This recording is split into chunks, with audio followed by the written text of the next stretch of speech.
चलिए, आवाज जा रही है हमारी? क्या मैं ऑडिबल हूँ? आवाज जा रही है तो प्लीज कमेंट बॉक्स में बताएंगे। अगर आप लोग सुन पा रहे हैं तो प्लीज कमेंट बॉक्स में बताइएगा।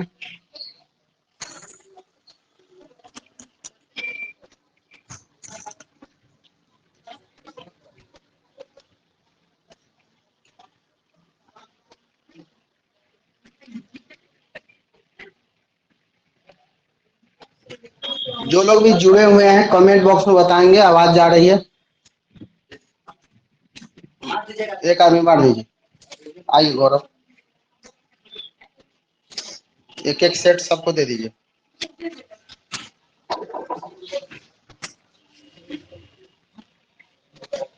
यस सर, आवाज जा रही। चलिए, तो आज जो हम पीडीएफ पढ़ाने वाले उस पीडीएफ का वो जो है नोट्स का पीडीएफ हम इस क्लास के बाद में डाल देंगे ऑनलाइन वालों के लिए। जो लोग ऑफलाइन में है उनको हम हार्ड कॉपी अभी दे रहे हैं। अभी जो आप लोगों को नोट्स दिया गया वही पढ़ाएंगे हम, ठीक है। और जैसा कि आप सभी जानते हैं कि सीटेट का फॉर्म आ गया है, और सीटेट का फॉर्म आ गया है तो आप सभी से हम आग्रह करते हैं कि आप जल्द से जल्द फॉर्म को फिलअप कर दीजिए। इतना ही बचा है, बाकी सब बता गया। जल्द से जल्द आप लोग फॉर्म को फिलअप कर दीजिएगा, क्योंकि बाद में आपको बिहार में शायद सेंटर नहीं मिल पाए, दूर जाने के लिए फिर आपको दिक्कत हो जाएगा, समझ में आ रहा है। इसीलिए जल्द से जल्द आप लोग फॉर्म को फिलअप कर दीजिएगा। दूसरी बात, आपके मन में एक संशय बना हुआ है, बहुत सारा फोन कॉल्स आया है कि सर इंग्लिश ले कि संस्कृत ले कि उर्दू ले, ठीक है ना। तो इस पर विचार थोड़ा सा हम दे रहे हैं आप लोग।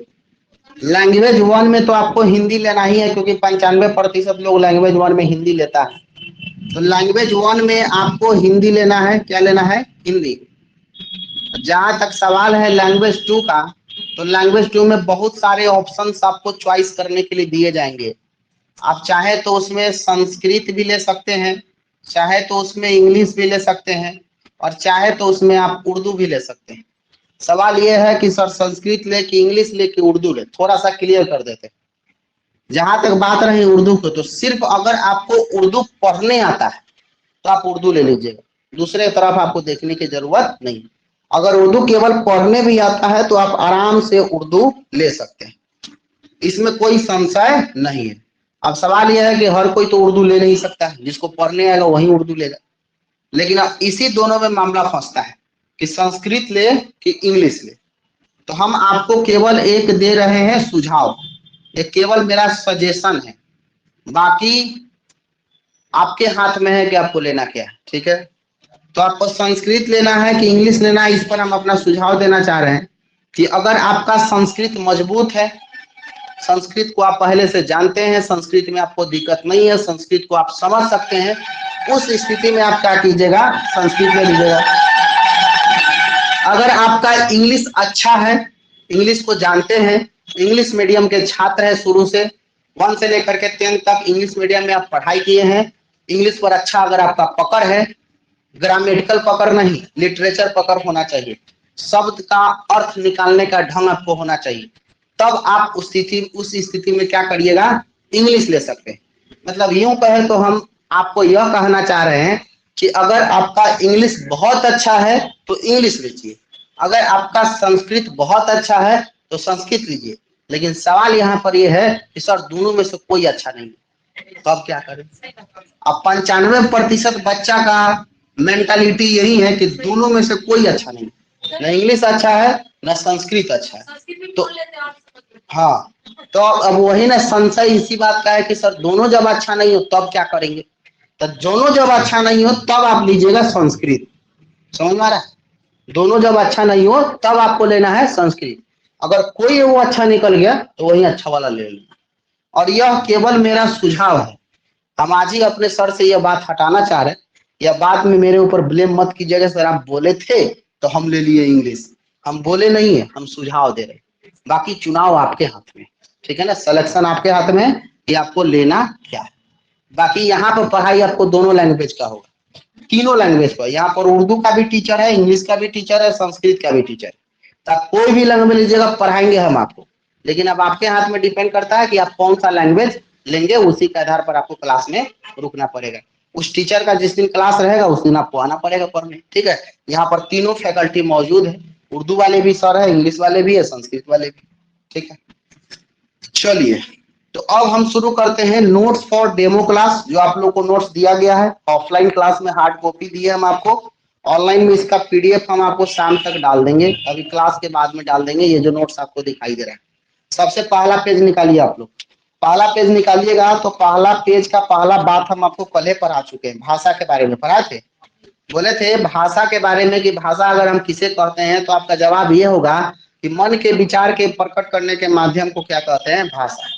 भाषा संप्रेषण का वह माध्यम है जिसके द्वारा भाव भावनाओं को एक दूसरे के सामने में हम क्या करते हैं, अभिव्यक्त करते हैं। बताए थे ना कल, वही बात लिखा हुआ, देखिए तो एक बार नोट्स में। आप सब लोग एगो हाईलाइटर खरीद लीजिए, 10-20 रुपया में देगा हाईलाइटर, ठीक है ना। तो हाईलाइटर लेकर के आइएगा, ताकि इस पर अंडरलाइन करना होगा आपको, ठीक है। तो देखिए पहला चीज क्या कह रहा है, भाषा संप्रेषण का वह माध्यम है जिसकी सहायता से हम अपने विचारों, भाव एवं भावनाओं को क्या करते हैं, अभिव्यक्त करते हैं। भाषा संस्कृत के भाष धातु से उत्पन्न हुआ है, जिसका अर्थ क्या होता है, बोलना। या फिर उसका परिभाषा एक और दिए हैं कि अपने भाव को एक दूसरे को आदान प्रदान करने के साधन को क्या कहते हैं, भाषा कहते हैं। अच्छा, कल बताए थे कि भाषा का मुख्य रूप से कितना प्रकार है, कितना प्रकार बताए थे, दो। कौन कौन था, मौखिक भाषा, लिखित भाषा। तो देखिए दो प्रकार है, मौखिक और लिखित। और मौखिक और लिखित के बारे में लिखा हुआ है, उसके पहले लिपि भी हम लिख दिए हैं। तो लिपि के बारे में भी कल आपको बताए थे कि मौखिक ध्वनियों को लिखित रूप में प्रकट करने के लिए निश्चित किए गए चिन्हों को क्या कहते हैं, लिपि कहते हैं। हिंदी, मराठी, नेपाली, संस्कृत भाषा ये सब देवनागरी लिपि में लिखा जाता है। अच्छा बताइए, भाषा का दो प्रकार बताए थे, पहला था मौखिक, दूसरा था लिखित। तो मौखिक भाषा में देखिए हमने क्या परिभाषा दी है, जिस भाषा को मुख से बोला जाता है, कान से सुना जाता है, उसे हम मौखिक भाषा है। लिखकर अपनी बात प्रकट करना या लिखा हुआ पढ़कर दूसरे की बात समझना क्या होता है, लिखित भाषा। इस सब पर चर्चा हम ऑलरेडी आपको कल कर चुके हैं, और उसका वीडियो भी आज हमारे ग्रुप में डाल दिए थे, जो नहीं देखे होंगे वो देख भी लिए, ठीक है। उसके बाद में अब आइएगा, हमारे पास एक नया टॉपिक आता है जिसका नाम है भाषा अर्जन, भाषा अधिगम, ठीक है। चलिए तो विचार अब यहाँ से स्टार्ट होता है, ध्यान पूर्वक आप लोग सुनिएगा। एक नंबर का सवाल यहाँ से आएगा आपके सीटेट में, 150 नंबर का सीटेट में सवाल पूछता है ना, तो भाषा अर्जन अधिगम टॉपिक से 1 नंबर का सवाल आपसे पूछा जाएगा। अगर इस टॉपिक को समझिएगा तो 1 नंबर अभी आप ले लीजिएगा, ठीक है। चलिए अब समझने का प्रयास कीजिएगा। एक तरफ हम लिख रहे हैं, क्या बताइएगा, भाषा अर्जन। अच्छा, भाषा अर्जन का ही दूसरा नाम है भाषा अधिग्रहण। क्या बोलते हैं इसको, भाषा अधिग्रहण, ठीक है। और दूसरी तरफ हम लिख रहे हैं, क्या बताइएगा, भाषा अधिगम। क्या लिख रहे हैं, भाषा अधिगम, ठीक है। इसको बोलते हैं हम लोग लैंग्वेज एक्विजिशन इंग्लिश में, और इसको बोलते हैं इंग्लिश में हम लोग लैंग्वेज लर्निंग, ठीक है ना। अच्छा, अधिगम शब्द से तो बहुत लोग परिचित होंगे, क्या बीए डीएड में अगर आप नाम लिखाए, बीए डीएड किए हैं, तो सबसे फर्स्ट क्लास में ही पढ़ाया जाता है कि अधिगम किसे कहते हैं। पहली बार जब क्लास में फर्स्ट डे क्लास रहा होगा तो उस दिन सिखाया गया होगा कि शिक्षा क्या है, और दूसरा दिन यह सिखाया होगा कि अधिगम क्या है, अधिगम किसे कहते हैं। तो हम उम्मीद करते हैं कि आपको थोड़ा बहुत इस शब्द के बारे में जानकारी होगी। तो आप लोग अपना अपना विचार प्रस्तुत कीजिए कि अधिगम हम किसे कहते हैं। अपने मन से कितने लोग इसके बारे में विचार दे सकते हैं, बताइए, हाथ खड़ा कीजिए पहले। कितना आदमी जो बोल सकता है, एक और कोई। अधिगम 2 साल पढ़े हैं आप लोग अधिगम में, 2 साल पढ़े हैं कि नहीं आप लोग अधिगम, बताइए। बीए डीएड में पढ़े हैं ना भाई। एक आदमी को केवल पता है अधिगम किसे कहते हैं, बाकी किसी को नहीं। अरे थोड़ा बहुत ही सही बोलिए, सही गलत कुछ भी तो होगा मन में कि अधिगम कौन है, बताइए, आप बताइए। सर जो हम स्कूल में और कोचिंग जाकर सीखते हैं उसको, जो स्कूल में और कोचिंग में जाकर सीखते हैं उसे हम अधिगम, जिस भाषा को सीखते हैं उसे अधिगम कहते हैं। और कोई, एनीबॉडी, कोई तर्क देना चाहते हैं तो दे सकते हैं, बोलिए। सीखने की प्रक्रिया को अधिगम कहते हैं, बहुत अच्छा। और कोई, सुनकर ही बोलिए कम से कम, बताइए। 2 साल जो है 365 गुना 2, क्लास किए होंगे, गए होंगे, आए होंगे, खूब बैग ढोए होंगे। उसके बाद भी अगर पहला चैप्टर का पहला वर्ड अगर आप बीए डीएलएड का किताब खरीदिएगा तो उसमें अधिगम शब्द न मिले ऐसा हो ही नहीं सकता, मिलना तय है उसका, ठीक है ना। लेकिन इसके बाद भी अगर आपको अधिगम के बारे में अगर 5 मिनट अपने विचार को प्रस्तुत नहीं कर पा रहे हैं तो भाई वो कॉलेज की गुणवत्ता को प्रदर्शित कर रहा है यहाँ पर।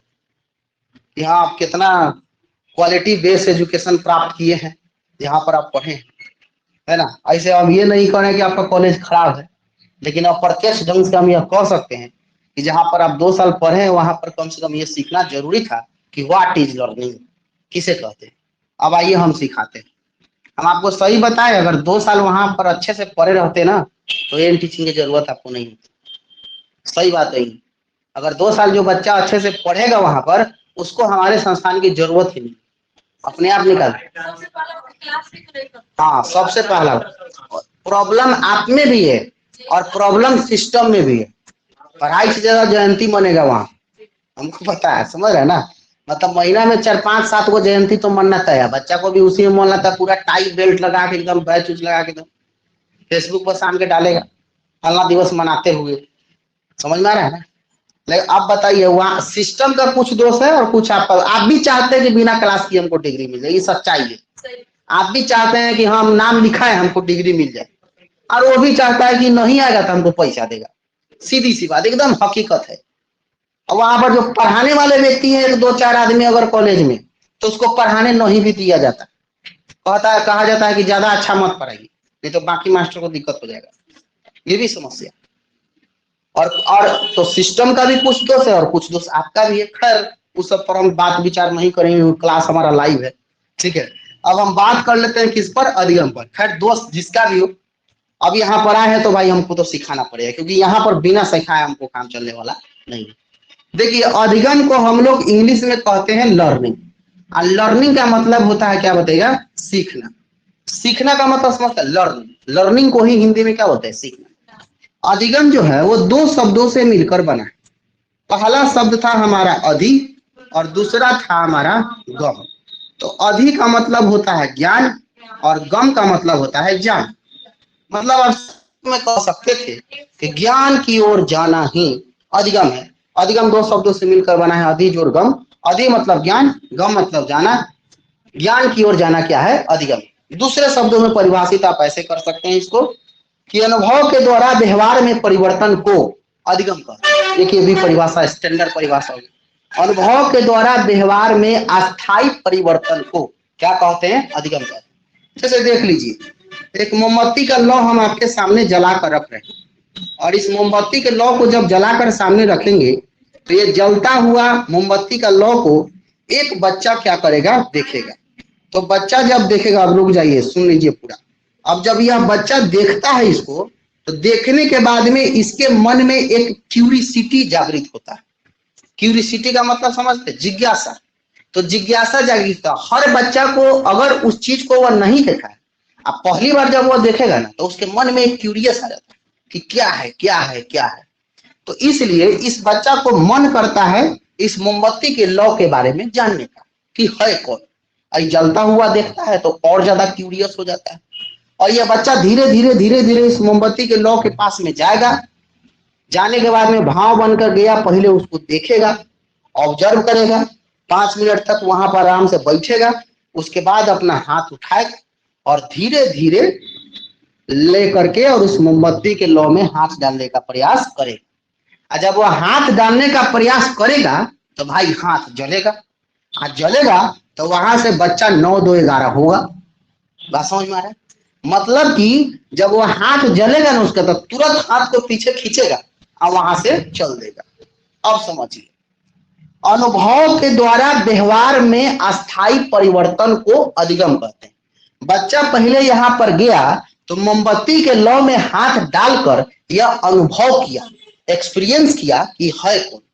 और जब वो एक्सपीरियंस किया और उसको पता चला कि अरे ये तो जल रहा है, तब उसके व्यवहार में परिवर्तन क्या हुआ, क्योंकि उसके व्यवहार में परिवर्तन कुछ ऐसा था कि पहले वही गया था छूने, अब दूसरा दिन मोमबत्ती के लौ को लेकर के आइएगा और उसके सामने रखिएगा और उसका हाथ पकड़िएगा और उसमें जब डालिएगा तो हाथ को पीछे खींचेगा, पीछे खींचेगा। अब बताइए, पहले दिन वो खुद डाला था लेकिन दूसरा दिन वो खुद पीछे खींच रहा है, तो इसके बिहेवियर में चेंजेस हुआ कि नहीं हुआ? तो ये व्यवहार में ही परिवर्तन सीखना है। क्या कोई सीख गया है कि रे भाई मोमबत्ती के लौ में हाथ डालने से जलता है, हम नहीं डालेंगे। बात समझ में आ रहा है? अब वही क्या है, हमारा अधिगम है, वही क्या है, सीखना है। तो एकदम इस एग्जाम्पल पर अपने परिभाषा को सेट कीजिए। अनुभव के द्वारा व्यवहार में परिवर्तन को अधिगम कहते हैं। अधिगम दो शब्दों से मिलकर बना है, अधि जोर गम। अधि मतलब ज्ञान, गम मतलब जाना, ज्ञान की ओर जाना ही अधिगम कहलाता है। दैट्स ऑल, क्लियर है? उसके बाद में अगर आपसे सवाल यह पूछा जाए, अधिगम के बारे में बहुत सारी चर्चाएं आपको अभी सुनने बाकी है, बहुत सारा चर्चा आपको मिलेगा, लेकिन फिलहाल इतना जानना जरूरी था कि अधिगम है कौन। अधिगम मीन्स लर्निंग, लर्निंग माने सीखना। अधि जोर गम, अधि मतलब ज्ञान, गम मतलब जानना। अनुभव के द्वारा व्यवहार में अस्थायी परिवर्तन, वो नया वर्ड है हमारे सामने। कौन परिवर्तन? अस्थायी परिवर्तन, मतलब कि परमानेंट चेंजिंग को हम सीखना कहेंगे, नॉन परमानेंट को हम सीखना नहीं कहेंगे।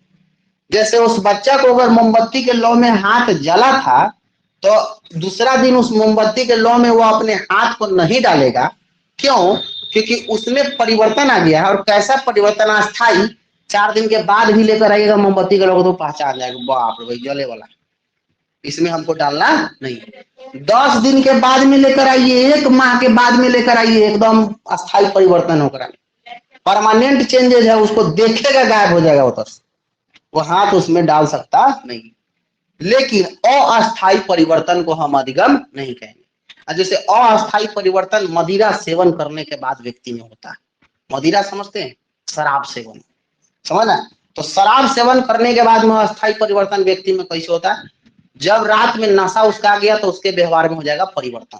वो कहेगा पूरा चनमारी चौक हमरे दादाजी हमारे फ्री में बसा दिए थे, ऐसे कहेगा ना। आज जब सुबह में वो होश में आता है तो बोलता है हम काहेला इसे बोलेंगे। बात समझ में? बताइए, उसके व्यवहार में रात को परिवर्तन हुआ था कि नहीं हुआ था? तो वो अधिगम है क्या? वो अधिगम नहीं है, क्योंकि वो अस्थायी परिवर्तन नहीं है, वह अस्थायी परिवर्तन। तो अस्थायी परिवर्तन को हम अधिगम नहीं कहेंगे, हम अस्थायी परिवर्तन को अधिगम कहेंगे। और अधिगम वही है जो व्यक्ति खुद करके सीखा है, वही अधिगम। बोलो क्लियर?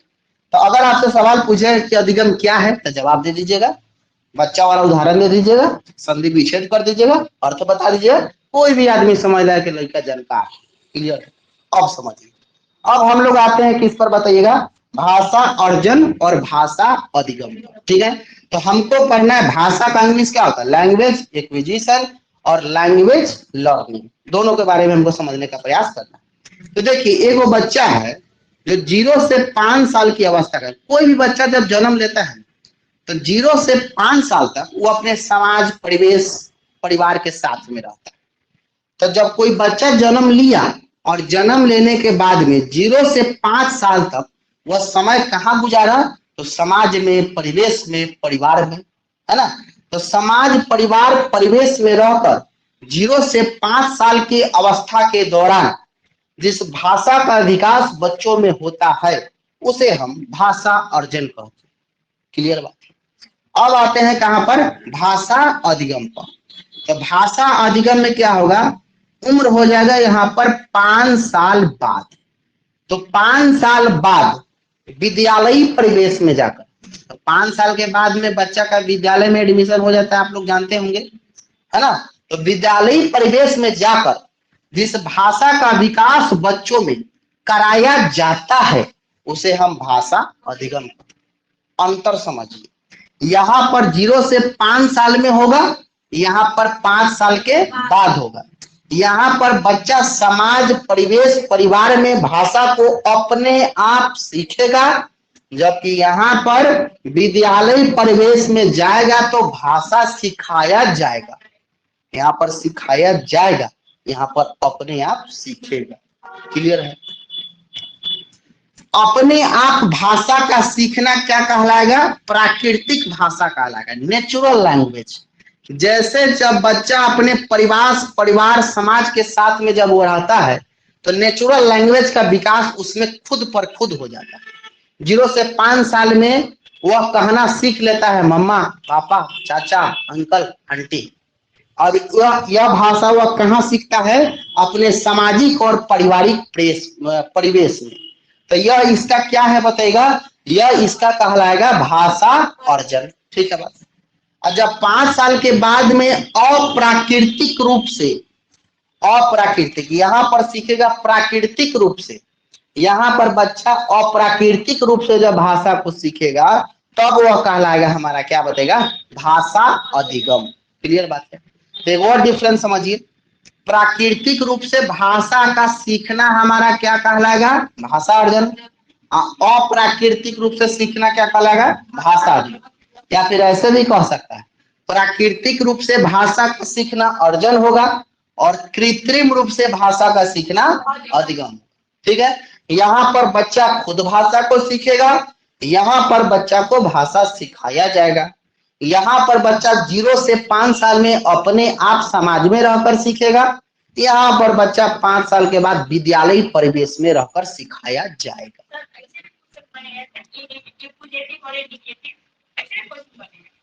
नहीं, पॉजिटिव निगेटिव इसमें नहीं आएगा, क्योंकि बच्चा के लिए दोनों जरूरी है। अब ऐसा भी नहीं कह सकते हैं कि अर्जन निगेटिव है, अर्जन निगेटिव नहीं, क्योंकि अर्जन अगर नहीं होता तो बच्चे अपने व्यवहारिक भाषा को, मातृभाषा को नहीं सीख पाते। हाँ, घर के भाषा को नहीं सीख पाता। अभी हम और आगे चर्चा करते हैं तो ज्यादा समझ में आएगा। ये हो गया प्राकृतिक और ये हो गया अप्राकृतिक। ठीक है, एक और बात समझने का प्रयास कीजिएगा कि भाई इसमें जो होता है बच्चा वो सहज रूप से भाषा को सीख लेता। अभी आप नोट्स को मत देखिए, हम आपके दिमाग में जब याद करवा देंगे तो नोट्स को देखने की क्या जरूरत है?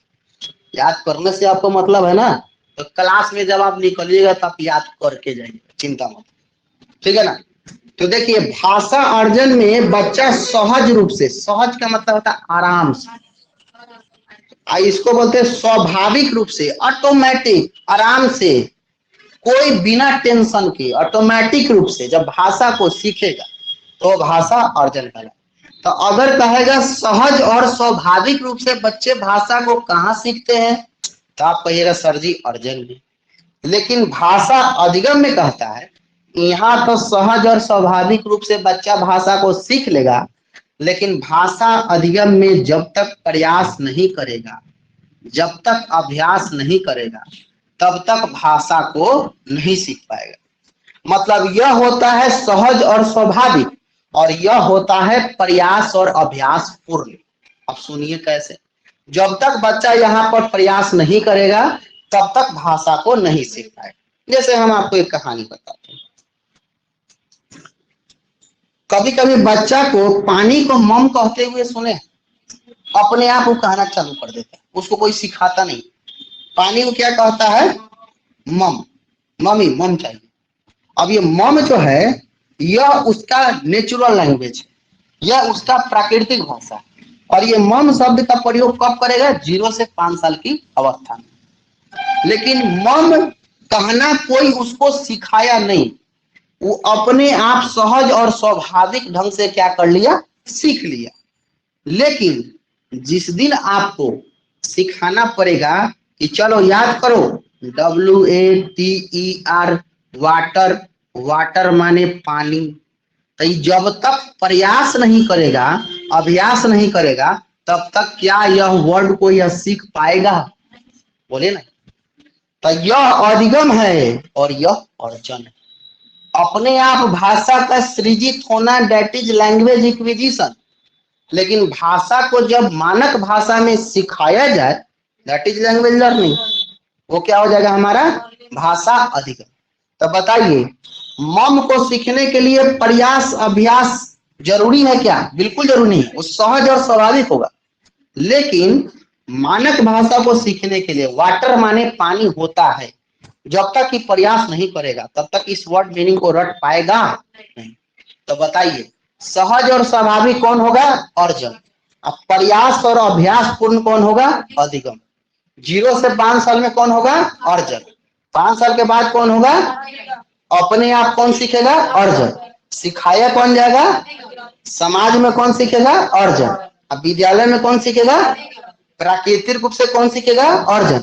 अप्राकृतिक रूप से अधिगम, सहज और स्वाभाविक कौन सीखेगा? अर्जन। अब प्रयास अभ्यास के द्वारा अधिगम। इतना तो क्लियर। अच्छा, और आगे उसके बाद में हम कह सकते हैं कि यह अनौपचारिक होता है और एक औपचारिक होता है। अब आप लोग बीएड किए हैं तो ये भी बात आपको पढ़ाया गया कि भाई औपचारिक शिक्षा क्या है, अनौपचारिक शिक्षा क्या है, पढ़ाया गया है ना? तो बताइए, what is formal education and what is informal education, what difference between formal and informal, बताइए, बोलिए। हाँ बोलिए। मेरे अकॉर्डिंग औपचारिक वो होती है तो हम यहाँ पे आके सीखते हैं, और अनौपचारिक वो होता है कि हम घर बैठे पढ़ते हैं, जैसे कि एक रेगुलर क्लास भी होती है और एक ओपन से भी होती है। तो जब हम रेगुलर क्लास आते हैं जाके तो हम सीखते हैं, देखते हैं और मतलब वहाँ पे समय देते हैं, औपचारिक करते हैं। तो हम घर बैठे कभी कभी एग्जाम देने जाते हैं। ठीक है, और कोई बोलना चाहेंगे? बताइए। विद्यालय में सीखते हैं वो औपचारिक, ठीक है, अनौपचारिक। और कोई नहीं? देखिए, औपचारिक को हम लोग बोलते हैं फॉर्मल, अनौपचारिक को बोलते हैं इनफॉर्मल, ठीक है ना? ये लोग सही बोले हैं, फॉर्मल एजुकेशन और इनफॉर्मल।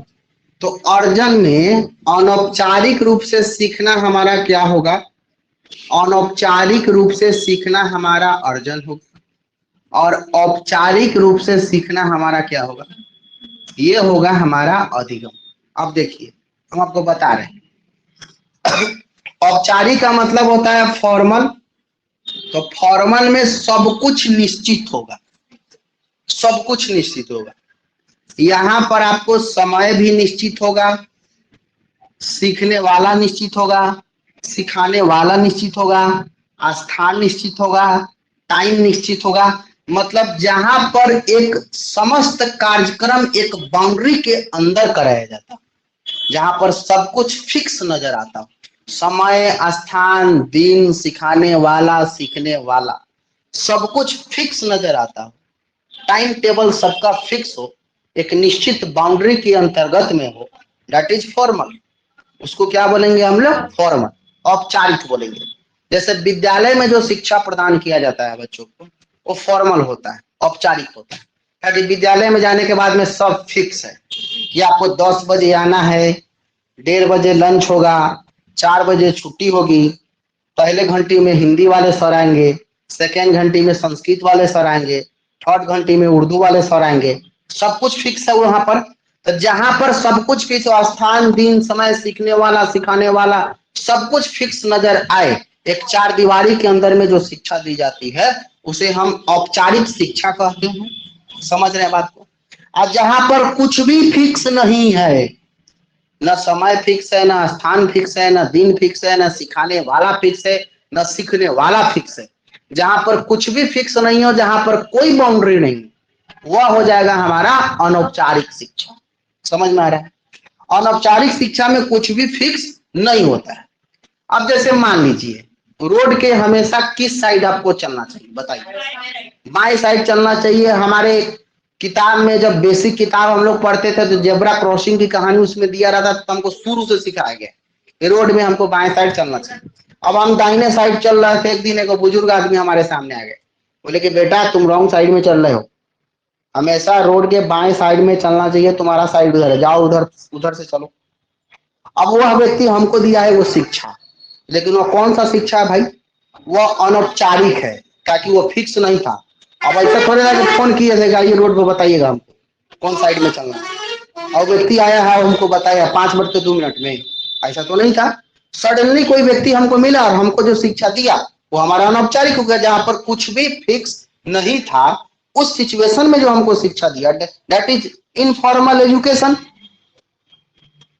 रात को 8 बजे आप मतलब आधे सवाल का मैथ बना रहे थे, सडनली दिमाग में ऐसा हुआ कि साधारण ब्याज का फॉर्मूला भूल गए, क्या सिंपल इंटरेस्ट बराबर क्या होता है? अपने दोस्त के पास उसी समय फोन कीजिएगा, हाँ हेलो साधारण ब्याज का फॉर्मूला क्या होता है थोड़ा बताओ। तो बोले कितना टाइम हो रहा था, 8 बज रहा था ना, अभी अलजेब्रा वाला दिमाग खुला है हमारा। ऐसा कहेगा क्या वो? अगर उसको साधारण ब्याज का फॉर्मूला पता है तो तुरंत आपको रिप्लाई देगा कि नहीं कि मूलधन गुणा समय गुणा दर बटा 100। मतलब उस समय वो भी आपको शिक्षा दिया, लेकिन वो कैसा शिक्षा? अनौपचारिक। उसका कोई समय दिन स्थान फिक्स नहीं है, लेकिन वही व्यक्ति कह देता कि 8 बज रहा तो अभी अलजेब्रा चलेगा। अब 12 बजे खुलता है साधारण ब्याज वाला, 12 बजे फोन करना, तब वो क्या हो जाता है? औपचारिक हो जाता है। बात समझ रहा? यहाँ पर दिन समय स्थान सब कुछ फिक्स हो, एक चार दीवारी के अंदर जो शिक्षा दिया जाता है औपचारिक शिक्षा कहलाता है। जहाँ पर कुछ भी फिक्स नहीं होता है, दिन समय स्थान, सीखने वाला सिखाने वाला, वो हमारा अनौपचारिक शिक्षा होता है। ठीक है, बात क्लियर हो गई। अब बताइए ना, समाज में जो बच्चा भाषा को सीख रहा है तो उसमें दिन समय स्थान फिक्स है क्या? बताइए।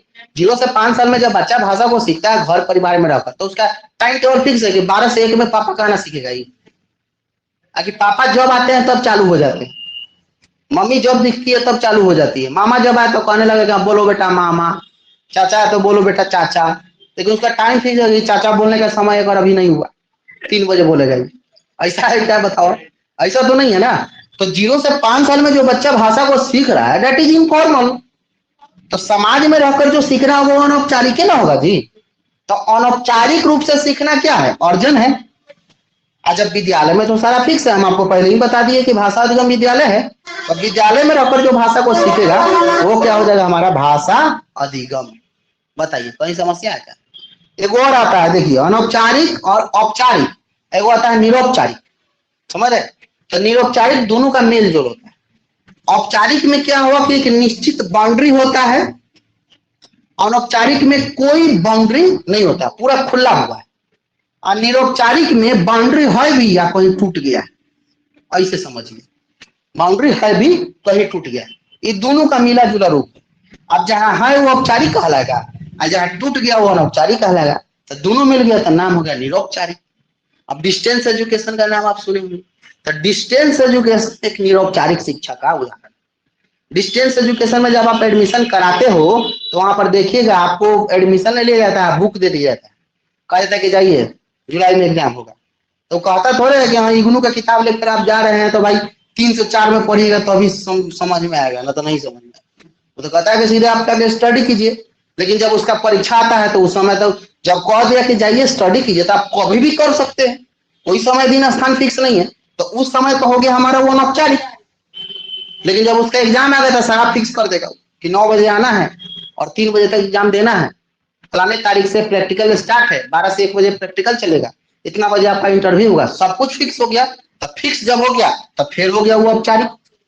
बात समझ? तो दोनों मिला कि नहीं मिला? तो दोनों मिला तो बन गया निरौपचारिक। क्लियर है? तो बताइए भाषा अर्जन किस में होगा? अनौपचारिक में। अनौपचारिक रूप से सीखना क्या हो जाएगा? अर्जन। और औपचारिक रूप से सीखना क्या हो जाएगा? अधिगम। ठीक है ना? एक एक वर्ड को सीखिए या देखिए क्वेश्चन बनाने का ढंग अपने आप में विकसित हो जाएगा। जब ये सब नहीं जानिएगा तो क्वेश्चन बनेगा ही नहीं। बेसिक अवधारणा को अगर आप नहीं समझे, आप सीधे सोचिए ना, क ख ग घ लिखना अगर नहीं जाने तो कमल कैसे पढ़ लीजिए? बचपन के दिन को याद कीजिए, जब गुड इंग्लिश और मनोहर पोथी जब स्टार्ट किए थे तो पहले उसमें क ख था। क ख सीखने के बाद में अ आ ई उ ए ये सब था ना। उसके बाद में 2 वर्ण वाला शब्द कम कम चल चल हल हल मल मल टल टल। उसके बाद 3 वर्ण वाला मिला होगा, कमल कमल चमल चमल टमल टमल मिला होगा। उसके बाद 4 वर्ण वाला मिला होगा, कटहल कटहल टम टम टम टम खटमल खटमल अजगर अजगर। 4 वर्ण वाला मिला। तब देखे होंगे सबसे लास्ट में वो कविता था, मछली जल की रानी है, जीवन उसका पानी है, हाथ लगाओ डर जाएगी, बाहर निकालो मर जाएगी। और उसके बाद में फिर वो कहानी दिया था। पता है काहे दिया था वो? क्योंकि ये होता है सीखने का प्रोसेस, कि जब तक आपको वहां पर बताया गया है कि तुम जब तक क ख ग घ नहीं सीखोगे तब तक 2 वर्ण वाला शब्द तुमको समझ में नहीं आएगा। और जब तक 2 वर्ण वाला नहीं पढ़ोगे तब तक 3 वर्ण वाला नहीं समझ में आएगा। 3 वर्ण नहीं पढ़ोगे तब तक 4 वर्ण समझ में नहीं आएगा। और जब ये सारे वर्णों के बारे में आप नहीं जानोगे तब तक तुमको कविता समझ में नहीं आएगा। और जब छोटा कविता तुमको पढ़ने नहीं आएगा तब तुम एक कहानी भी नहीं पढ़ सकते। ये प्रोसेस बताया गया वहां, सेम एज इट इज यहाँ पर। अब आपको सीटेट के परीक्षा में औपचारिक वर्ड मिल गया, अनौपचारिक वर्ड मिल गया, अर्जन वर्ड मिल गया, अधिगम वर्ड मिल गया, इसके बारे में आपको पता नहीं कि है कौन। तो कैसे सही मान लीजिएगा बताइए। यहाँ पर कोई भाग्य आपका काम करने वाला नहीं है। अगर आपको इसके बारे में जानकारी होगा तो सही उत्तर पर पहुंचिएगा, नहीं जानकारी होगा तो जो सबसे भयंकर गलत उत्तर है वही लगा के आइएगा, क्योंकि आपके नजर में वही सही लगेगा बिना पढ़ने के बाद। समझ में आ रहा है? तो इसलिए एक एक वर्ड को समझना है, औपचारिक, अनौपचारिक, निरौपचारिक। क्लियर हो गया? ठीक है।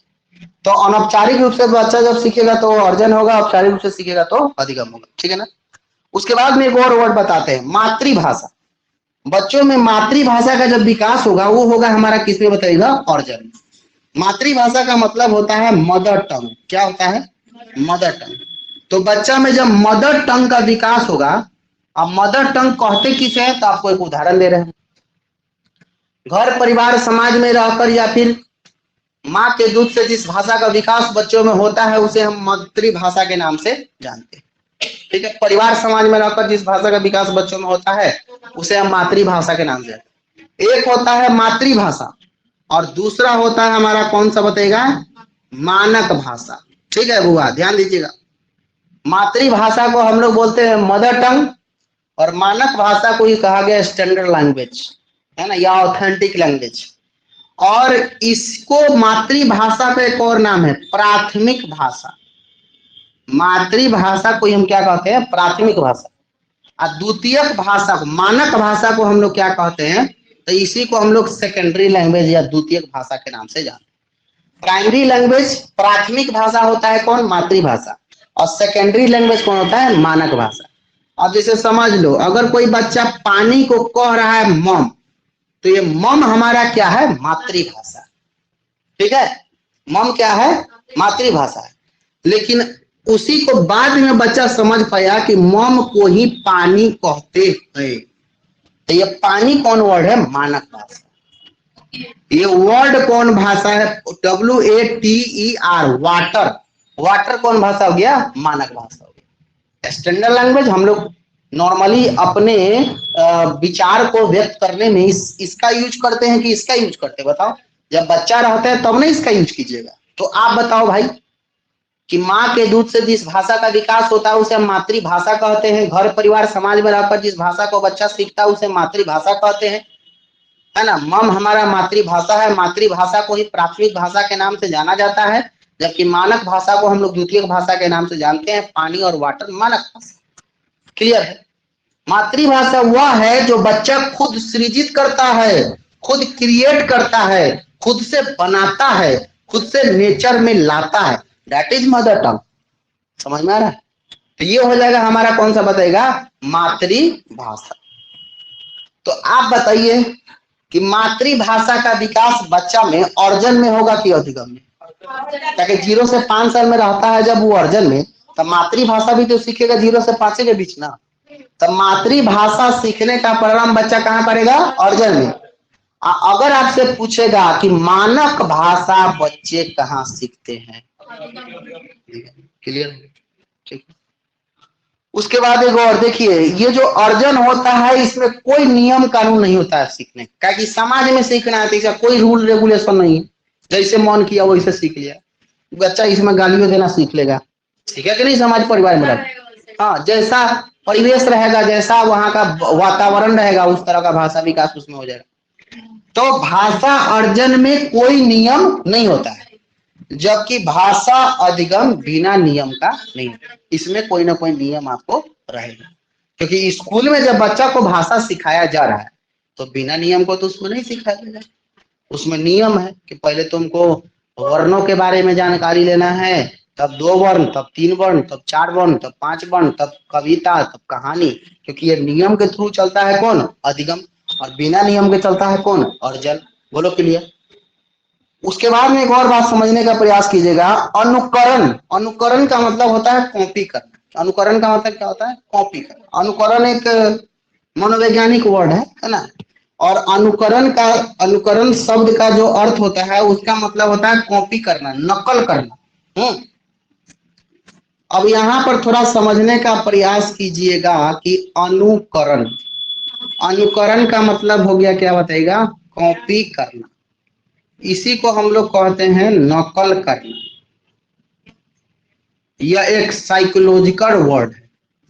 ऐसा मनोविज्ञान में कहा गया है कि बच्चे अनेक तरह के कार्यों को, सर कल वाला वीडियो सेंड कर दीजिएगा, एप्लीकेशन पर डाला हुआ, यूट्यूब पर भी डाल दिया, सर्च कीजिएगा यूट्यूब पर एन टीचिंग मोतिहारी आ जाएगा, ठीक है। उसके बाद में आप समझने का प्रयास कीजिएगा। अनुकरण का मतलब होता है कॉपी करना, कॉपी करने का मतलब नकल करना। मनोविज्ञान के अनुसार ऐसा कहा गया कि बच्चे में 90% भाषा का विकास अनुकरण के माध्यम से ही होता है। मम्मी सब्जी कैसे काटती है पहले वो देखेगा, और तब जब मम्मी चली जाएगी तब वो काटेगा। देखें कभी ऐसा, है ना। उसके बाद में आप देखिएगा मम्मी गैस सिलेंडर के रेगुलेटर को कैसे ऑफ ऑन करती है, पहले वो देखता है, और जब मम्मी किचन से गायब होगी तब वो जाकर करेगा। वो क्या है, नकल कर रहा है। तो बहुत सारे काम का बच्चा अनुकरण करता है, नकल करता है, उसमें प्रवृत्ति होता है नकल करने का, है ना। 0 से 5 साल में जब वो रहेगा तो और ज्यादा करेगा, थोड़ा बड़ा हो जाता है तो ज्यादा नकल नहीं करता। 3 साल के बच्चा को आप मोटरसाइकिल के टंकी पर बैठाइए, पहले दिन चाबी ऑन कीजिए, देखेगा खाली कि पापा कहाँ से स्टार्ट कर रहे हैं। पहले दिन वो केवल देखेगा, दूसरे दिन देखेगा, तीसरा दिन देखेगा, चौथा दिन जैसे ही चाबी ऑन कीजिए, ग्रीन लाइट उसको देखा, फटाक से सेल्फ दबा देगा। क्या किया वो, अनुकरण किया, कॉपी किया। तो जब बच्चा अपने सामान्य जीवन में बहुत सारे चीजों को नकल करके सीख सकता है, तो क्या भाषा का विकास बच्चों में अनुकरण के द्वारा नहीं होगा? होगा। आप गाली दीजिए, बच्चा गाली देगा एकदम स्पष्ट शब्दों में, समझ में आ रहा है। अब गाली चाहे पापा दिए हो, चाहे मामा दिए हो, चाहे नाना दिए हो, उससे उसको कोई फर्क नहीं पड़ता। गाली कोई दिया है तो भाई हमको सुनने में अच्छा लगा और उसका हम मार लिए है कॉपी, और वो कॉपी मारे हैं तो भाई उसका रिपीट वो जरूर मारेगा। और जब रिपीट मारेगा तो उसके बाद में पूछता है लोग कहाँ से कौन सिखाया है। अगर पापा सुना होगा तो सीधे कह देगा पापा बोल रहे हैं। पापा क्या हाल होगा मुझे नहीं पता, लेकिन बताइए वो झूठ नहीं बोल सकता क्योंकि बच्चा है, नादान है। तो आप बताइए भाई कि अनुकरण या कॉपी करके बच्चों में भाषा का विकास अर्जन में होगा कि अधिगम में होगा? अर्जन में होगा। लेकिन वही अगर हम बात करें प्रयास करके, अभ्यास करके, इसमें होगा अधिगम में। क्लियर हो गया। एक और कॉन्सेप्ट समझिए, अगर मान लीजिए कि कोई मम्मी पापा है, एक हस्बैंड और वाइफ का अगर एक पहला संतान जो हुआ, यह पहला संतान बहुत बेहतर तरीके से भाषा अर्जन को भी किया और भाषा अधिगम को भी किया। मतलब अर्जन भी जितना दिन में उसको सीखना चाहिए वो सीख लिया। अमूमन ऐसा माना जाता है कि 10 महीने 11 महीने में बच्चा को बोलना स्टार्ट कर देना चाहिए, है ना। तो भाषा अर्जन को भी वो बच्चा अच्छे से कर लिया, भाषा अधिगम को भी अच्छे से कर लिया। वो बच्चा अभी फिलहाल में 7 साल का है, मतलब भाषा अधिगम में चला गया, बेस्ट है। लेकिन उसी मम्मी पापा का एक और संतान जब हुआ तब वो अर्जन मतलब 0 से 5 साल वाला जो काम था वो तो कर लिया, कहा कि 0 से 5 साल वाला में प्रयास की जरूरत नहीं है। इसमें क्या होगा, बच्चा सिर्फ सुनेगा, सीखेगा, समझेगा, कर लेगा, क्योंकि आपको पहले ही बता दिए कि ये स्वाभाविक और सरल है। लेकिन बच्चा जब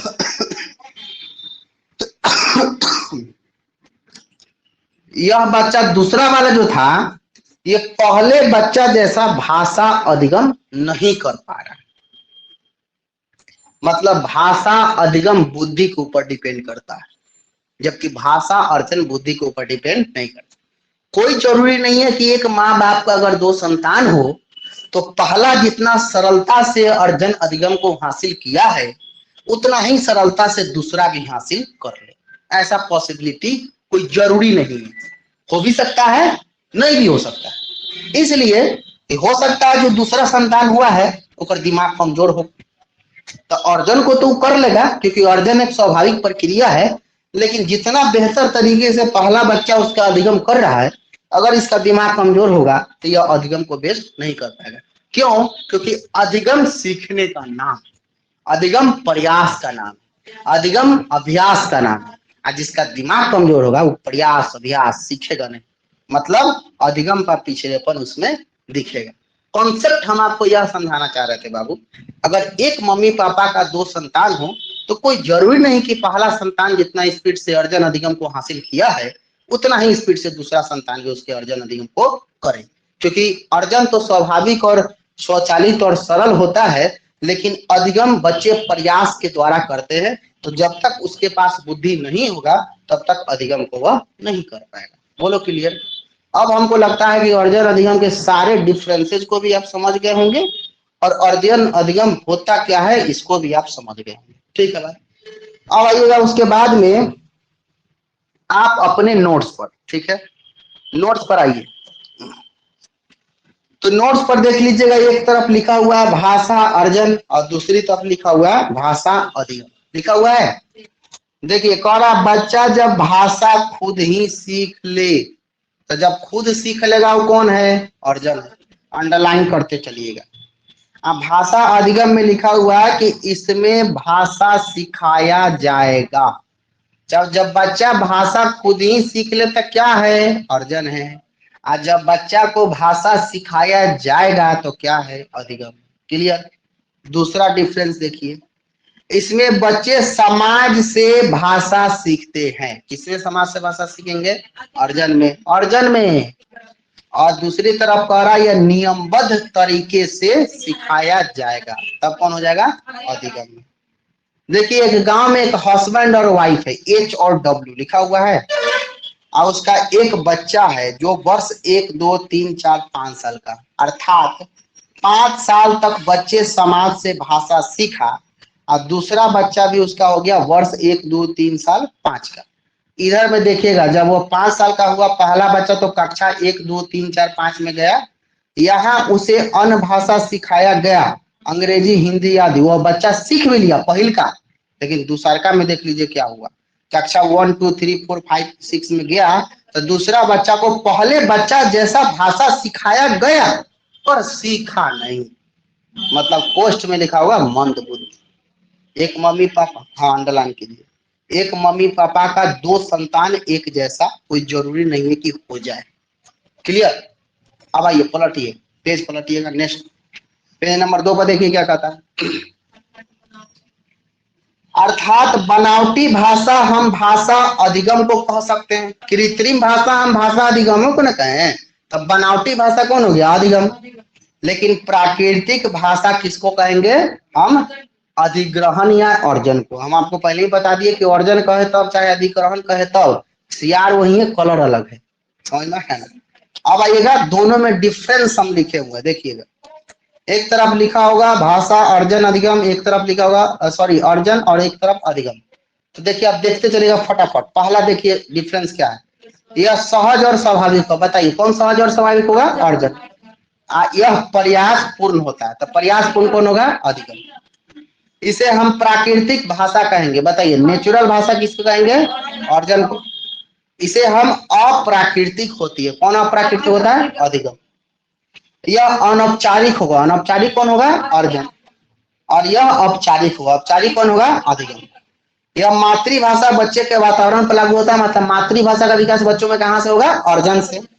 और मातृभाषा के साथ अन्य भाषा पर जो लागू होगा, मतलब मानक भाषा बच्चा कहां सीखेगा? अधिगम में।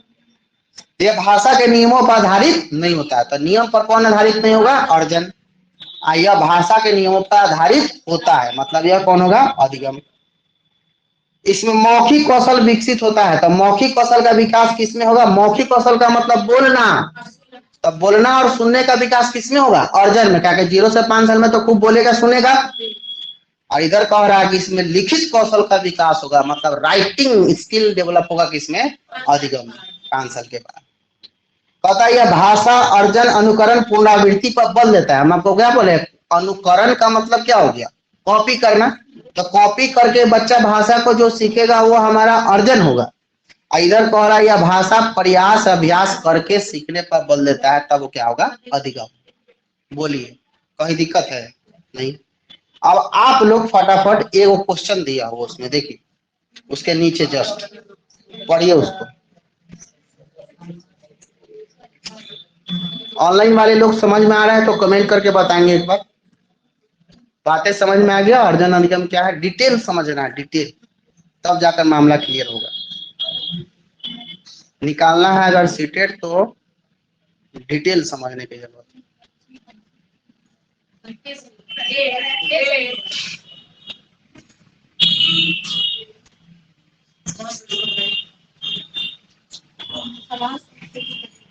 कितना नंबर? वाह, वेरी गुड। देखिए ये होता है कॉन्सेप्ट का परिणाम। अभी आप लोग थोड़ी देर पहले अधिगम नहीं पता था, अभी थोड़ी देर पहले अधिगम नहीं पता था, अभी आपको अधिगम पता हो गया, अर्जन पता हो गया, दोनों का डिफरेंस पता चल गया, और उस पर क्वेश्चन दिए तो इसको आप बना भी दिए। इसको बोलते हैं कॉन्सेप्ट का ये जादू होता है। जब किसी चीज को डिटेल में आप समझ लीजिएगा ना, डिटेल में समझना शुरू में थोड़ा कठिन लगता है, लेकिन जब उसको समझ ले तो आपके लिए बहुत आसान हो जाएगा। अब हम आपको गारंटी देते हैं कि अर्जन अधिगम पर कोई भी सवाल आपसे पूछेगा तो आप उसको आराम से बना दीजिए। सिर्फ इसी क्लास के माध्यम से कोई भी सवाल अर्जन अधिगम का आएगा, आप आराम से आपके दिमाग में इतना चीज डाल दिए कि सीधे अक्षर को छाड़ दीजिए कि नहीं ये नहीं होगा, बी नहीं होगा, सी नहीं होगा, डी होगा। का है ये होता है कॉन्सेप्ट। ठीक है, चलिए देखिए क्वेश्चन कर रहा है भाषा अर्जन के संबंध में कौन सा कथन सत्य। इतना तो दिमाग में बैठ गया, अरे भाई भाषा अर्जन की बात कर रहे हैं मतलब 0 से 5 साल समाज में सीखने वाला बात है का जी।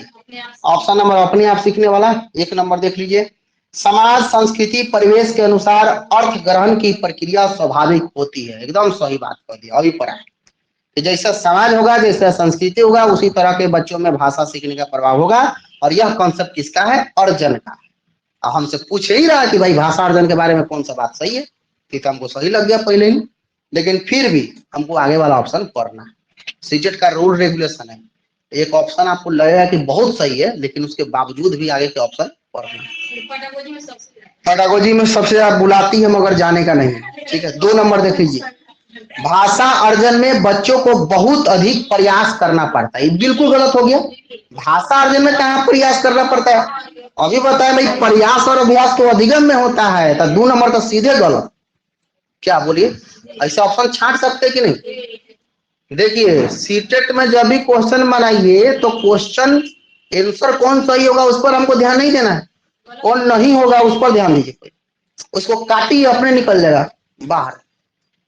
तो 2 नंबर सीधे कह दिए कि प्रयास के द्वारा। अरे मूर्खा दिराज, प्रयास के द्वारा अर्जन नहीं होता है, अधिगम होता है। हमसे पूछा अर्जन के बारे में, तो 2 नंबर गलत। 3 नंबर देखिए, भाषा अर्जन में किसी अन्य भाषा का व्याघात होता है, मतलब अदर भाषा का जुड़ने। व्याघात का मतलब अन्य भाषा जुड़ना। तो अर्जन में अन्य भाषा कहाँ जुड़ता है? अधिगम में ना जुड़ता है। अरे मॉम के साथ में पानी और वाटर को कहाँ जोड़े थे? अधिगम में ना। तो 3 नंबर भी गलत।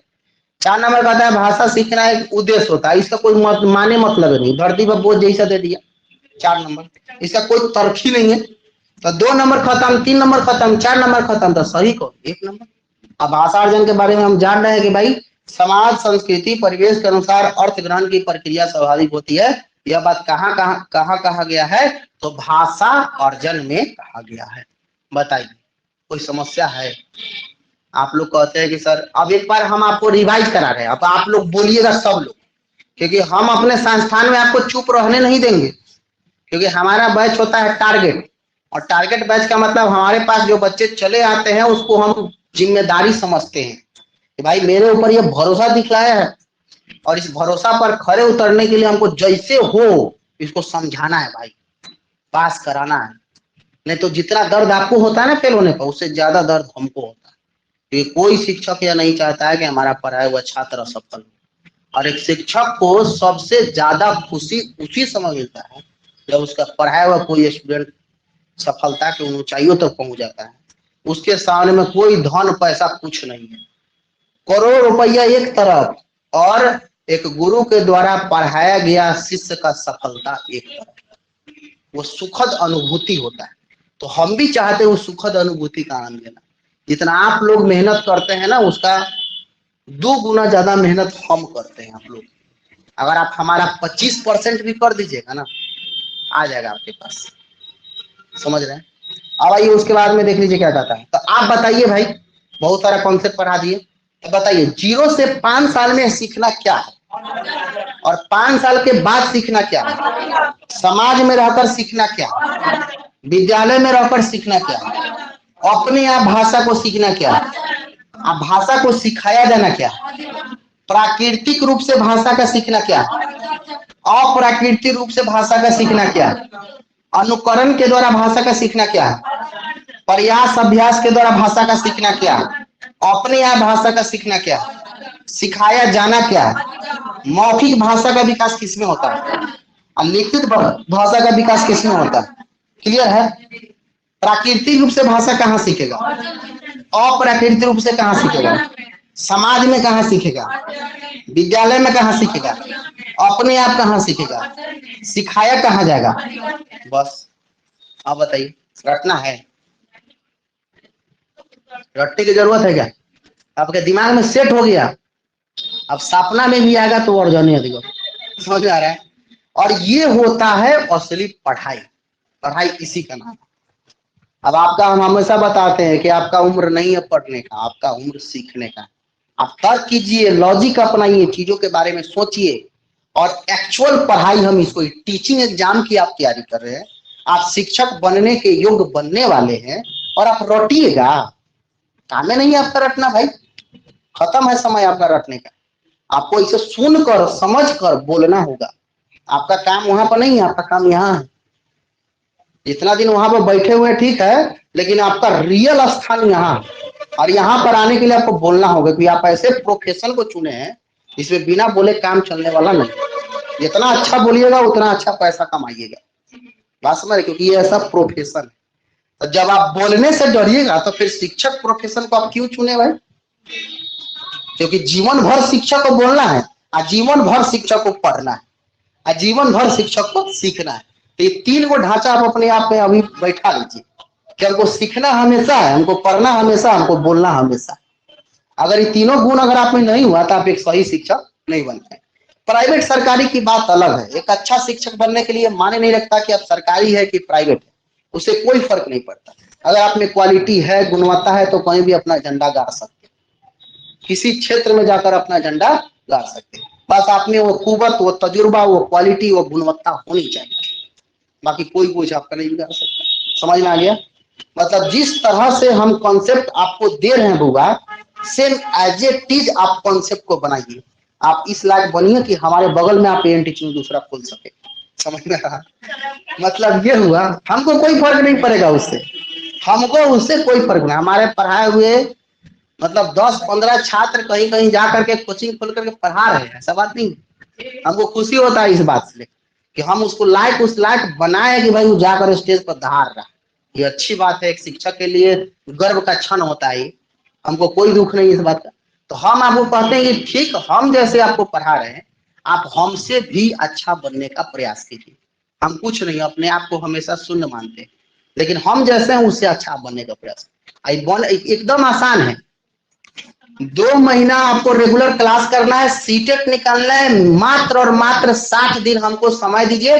60 दिन में अगर सेट में नंबर आपका 100+ आना चालू नहीं हुआ, उस दिन आप हमको आकर डायरेक्ट बोलिएगा कि सर नहीं आ रहा है नंबर, हम बता देंगे समस्या कहाँ। लेकिन 60 दिन मतलब 60 दिन, 2 महीना मतलब 59 नहीं होना चाहिए।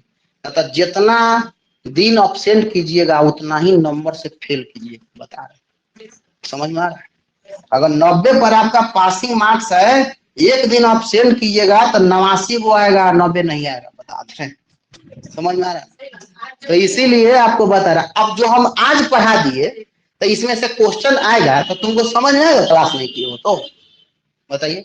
तो यहाँ पर 95% बच्चा अमुख प्राणी है।